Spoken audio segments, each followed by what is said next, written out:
bonjour, je suis très heureuse d'être avec vous, très heureuse d'être avec vous aujourd'hui. Je m'appelle Solange Raby, je suis mariée, j'ai 3 filles, je suis l'heureuse maman de 3 filles, ils sont magnifiques. Et mon petit brun, là, il est par là, il va au fond faire des photos. Je suis vraiment très contente d'être là parce que c'est une très belle journée. Je connais Eric depuis quelques années, 25 ans, je ne sais pas combien de temps. Et j'étais même pas mariée encore. Et c'est vraiment quelqu'un dont j'ai suivi le parcours qui a marqué ma vie. Que dire d'autre? Il y a plein de choses à dire, je ne sais pas par quoi on va commencer. Alors je vais t'aider, hein, je suis là pour t'aider. Dieu a mis un appel dans ta vie à un moment donné. Comment tu l'as compris? Déjà, t'es fille de pasteur, c'était pas facile déjà. Ouais, je suis tombée dans la marmite, un peu comme Obélix. C'est ça. Il y en a qui me comprennent de quoi je parle. T'as plus le droit à la potion magique. Voilà, elle est en moi.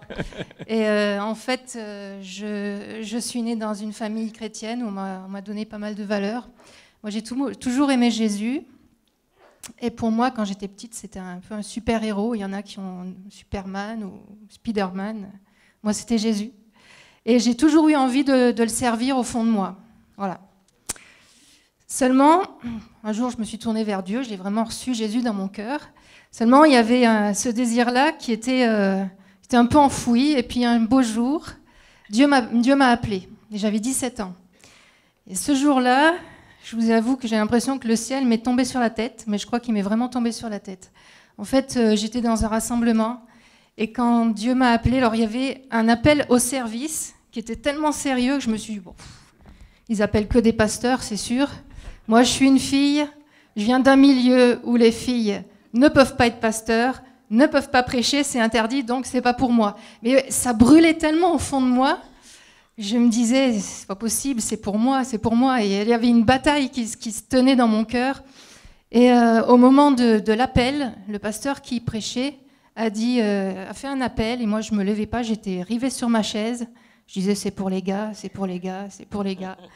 Et au fond de moi, il y a la voix du Seigneur qui me disait, lève-toi, lève-toi.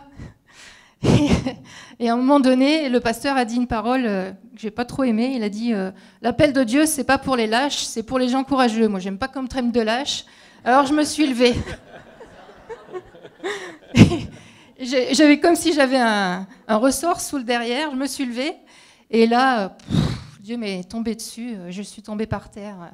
J'ai mis 1 mois à atterrir, en fait, tellement c'était fort. Wow. Et je ne savais pas à quoi Dieu m'appelait. Petit à petit, il m'a donné des images qui m'ont terrorisée.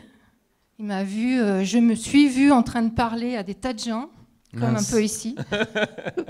Alors j'étais terrorisée pour 2 raisons. Oui. La première, c'est que je suis très timide et que j'aime bien rester dans ma coquille. Ah, toi aussi? Ah ouais. Et là, je ne suis pas trop dans ma coquille, quoi.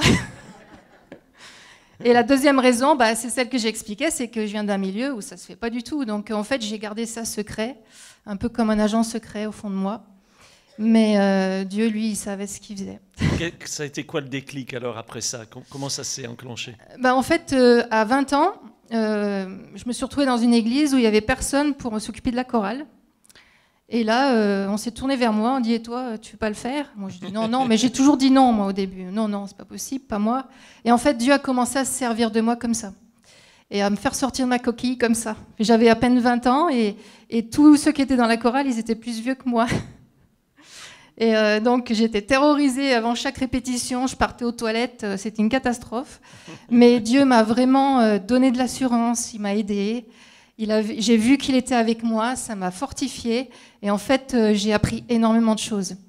Et bizarrement, je savais que c'était pour un temps. Je savais que ça finirait.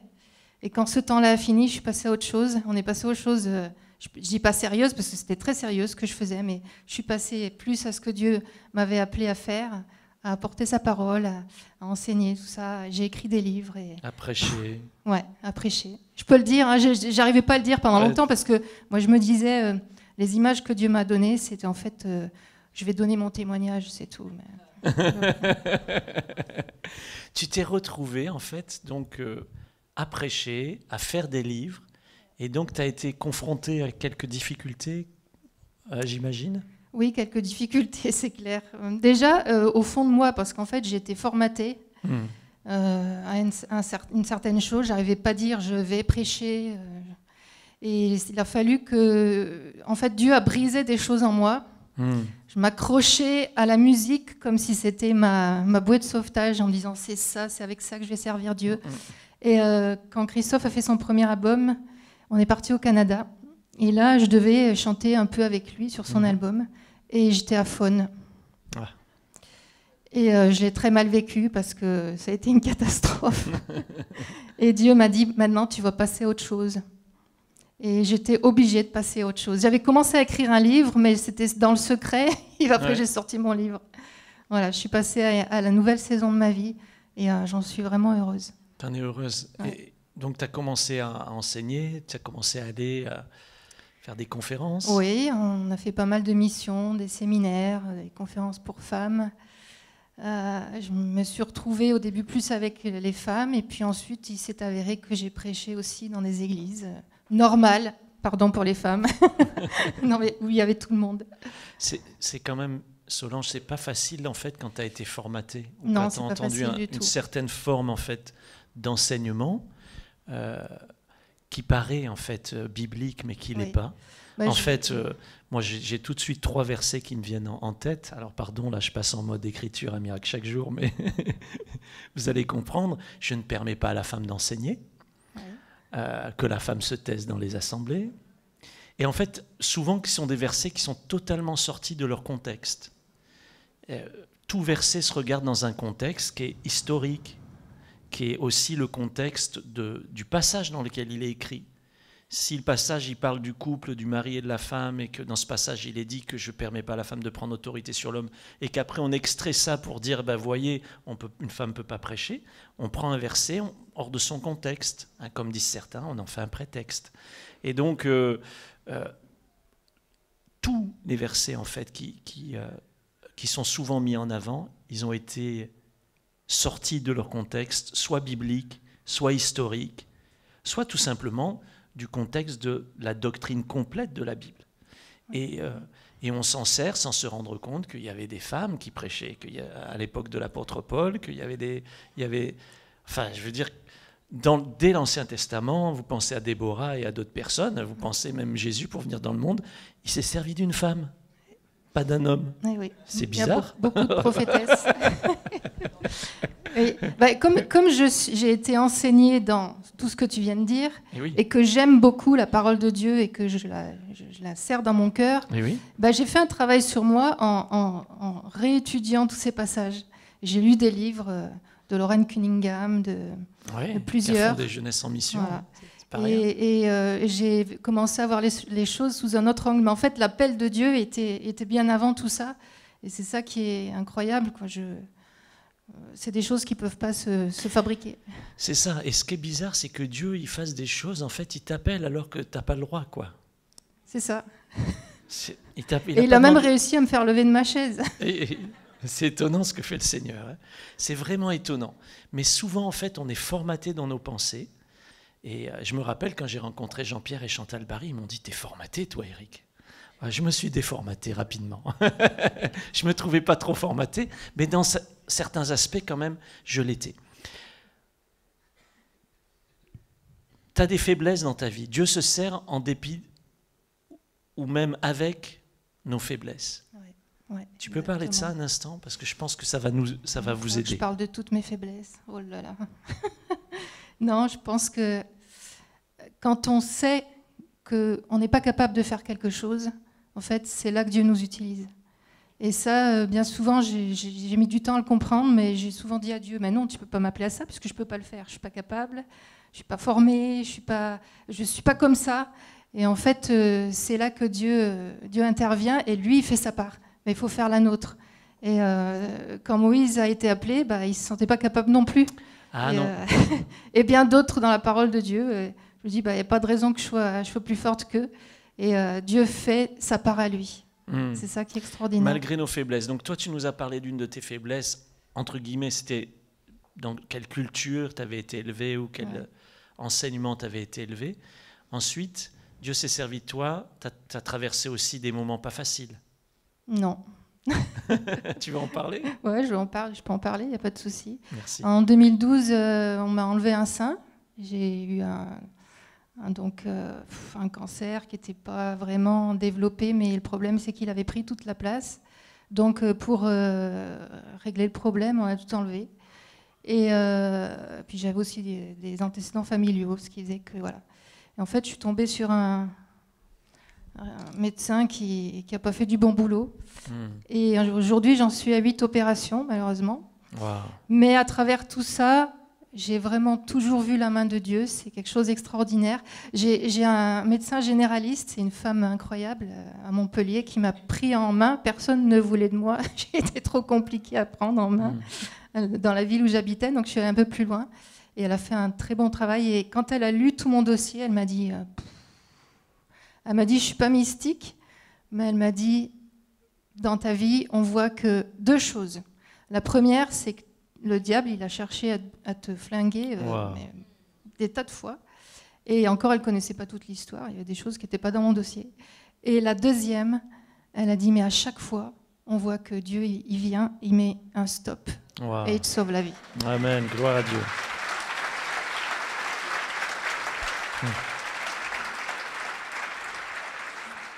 J'aimerais que ça vous encourage, vous qui passez par un moment difficile, par une maladie, une souffrance, j'aimerais que ça vous encourage. Oui, des fois on est attaqué dans notre santé, même le diable vient et nous attaque, mais il y a un moment où Dieu dit stop. Quand Dieu dit stop, il dit stop. Ouais. C'est tellement incroyable, j'ai écrit un livre d'ailleurs, qui va sortir en 2018. Je pense essayer de trouver un éditeur qui ne soit pas chrétien, parce que je veux que ça soit le plus large possible.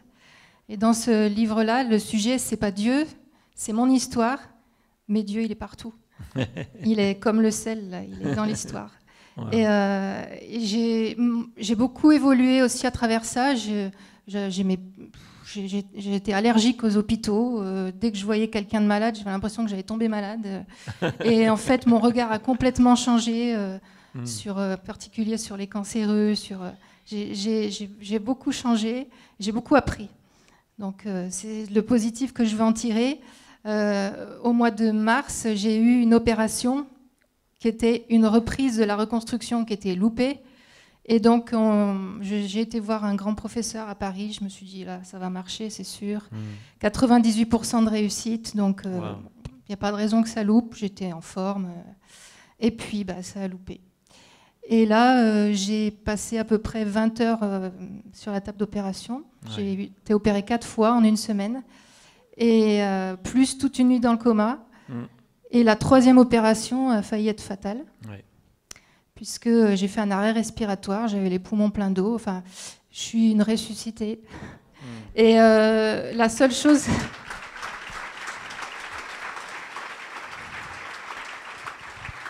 La seule chose qui a tenu, le seul qui a tenu, c'est mon cœur. Il ne s'est pas arrêté de battre, mais tout le reste, j'étais à 2 doigts de la mort.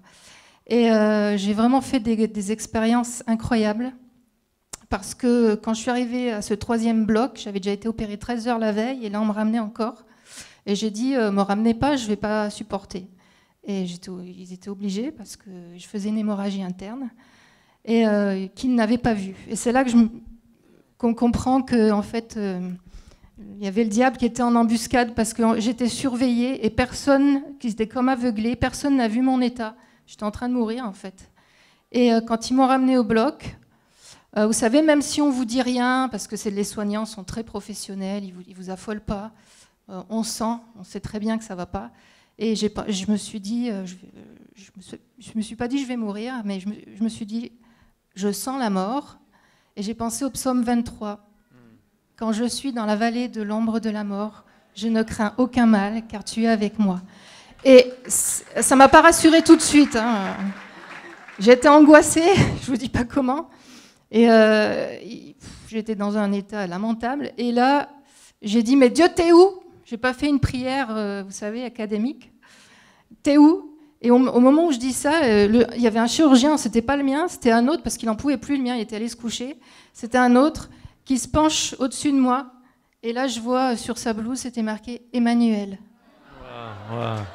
Et là, il s'est passé un truc de fou, c'est que je voyais plus le chirurgien, j'ai vu Jésus.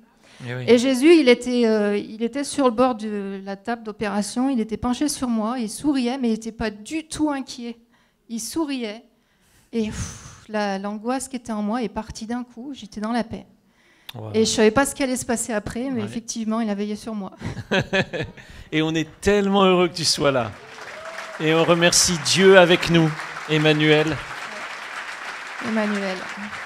Le plus fou, c'est qu'il ne s'appelait pas du tout Emmanuel, ce chirurgien-là. Je l'ai revu quelques jours après. Il avait pris la blouse d'un autre médecin. Trop fort. Dieu sait ce qu'il fait. Hein. Trop fort. Quelque chose qui m'a étonné chez toi, chez ton mari, depuis toutes ces années qu'on se connaît. Vous avez passé, je te remercie vraiment d'avoir partagé ce moment de ta vie, parce que c'est pas facile toujours de parler de quand on est malade et de nos faiblesses, tout ça.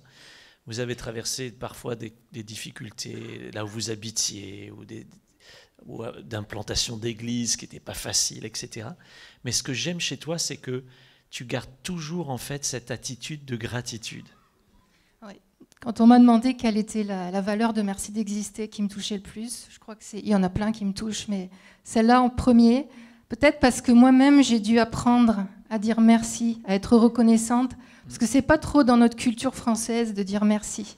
On va souvent dire aux gens ce qui va pas, mais on ne veut pas leur dire ce qui va. Et c'est quelque chose d'important. Et d'ailleurs, je veux en profiter pour dire merci à Bruno Picard, à Steve Rivière, à l'Église Extravagance, qui ont prié pour moi. Ils ne sont pas les seuls, il y en a bien d'autres qui ont prié quand j'ai été malade, là au mois de mars, quand il m'est arrivé cette épreuve, parce que ça fait une sacrée différence. On a reçu des tas de messages. C'est ça aussi la gratitude, c'est dire merci à Dieu pour ça, parce que franchement, pendant une semaine, j'étais couchée, j'étais complètement dépendante. Vous savez, quand on a l'habitude de faire sa vie, de se lever, puis de se tenir sa maison, tout ça, puis qu'on devient dépendant d'un coup, c'est compliqué. Et j'arrêtais pas de dire merci aux infirmières. Je disais merci à tout le monde. Et elles étaient gênées, elles disaient non, il ne faut pas nous remercier, c'est notre travail. Je dis si, parce que je suis tellement heureuse de ce que vous faites. Et je veux vraiment remercier tous ceux qui ont prié pour moi, parce que je me suis sentie portée. J'ai l'impression d'être un bébé. Je ne pouvais plus rien faire, j'étais comme un bébé. Et portée dans la main de Dieu, tout le temps. Et j'avais même pas d'angoisse. Pourtant, l'opération était loupée. Alors, je peux vous dire que c'était une catastrophe pour moi. Mais je n'étais pas angoissée, j'étais bien. Waouh. Ouais, c'est tellement important, la gratitude. Quand on commence à être reconnaissant à Dieu, reconnaissant pour les autres, ça change aussi notre état d'esprit, ça change notre cœur. C'est sûr. Moi, là aussi, je n'ai pas été élevée dans une culture de dire merci, même dans l'église. De gratitude. Parce que quand je m'occupais de la chorale, je me rappelle, on passait des heures et des heures à répéter. Puis une fois qu'on avait fini, qu'on avait chanté devant l'église, on allait s'asseoir et là, il y avait un silence. Parce que c'était interdit d'applaudir, c'était interdit de dire merci. Et je me rappelle que même si à cette époque-là, je n'avais pas aussi évolué dans ma tête qu'aujourd'hui, je me disais, j'ai l'impression qu'on a saoulé tout le monde en fait. C'était pas encourageant. Et là, j'ai commencé à comprendre qu'en fait, la gratitude, dire merci, être reconnaissant, c'était tellement important. Parce qu'on a besoin d'encourager, on a besoin de changer notre façon d'être. On a besoin d'encourager et d'encouragement.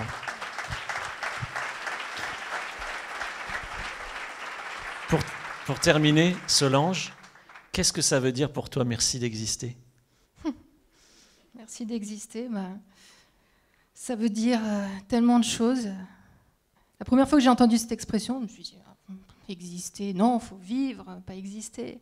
Puis après, j'ai compris qu'on pouvait vivre sans exister. Exister, c'est être quelqu'un, c'est être reconnu dans le regard de Dieu d'abord et puis dans le regard des autres. Et on spiritualise tout. Oui, bon, c'est Dieu qui va te remercier, mais moi aussi je te remercie, c'est important. Et merci d'exister, c'est aussi d'être là, parce que je ne devrais pas être là. Ouais. Je devrais être morte et enterrée, et je suis parmi vous. Et les choses ont un autre sens, une valeur plus profonde, j'ai découvert plein de choses comme ça depuis encore. Donc, même si c'est pas facile, merci au Seigneur parce qu'il a été là. Amen. Gloire à Dieu. On remercie le Seigneur.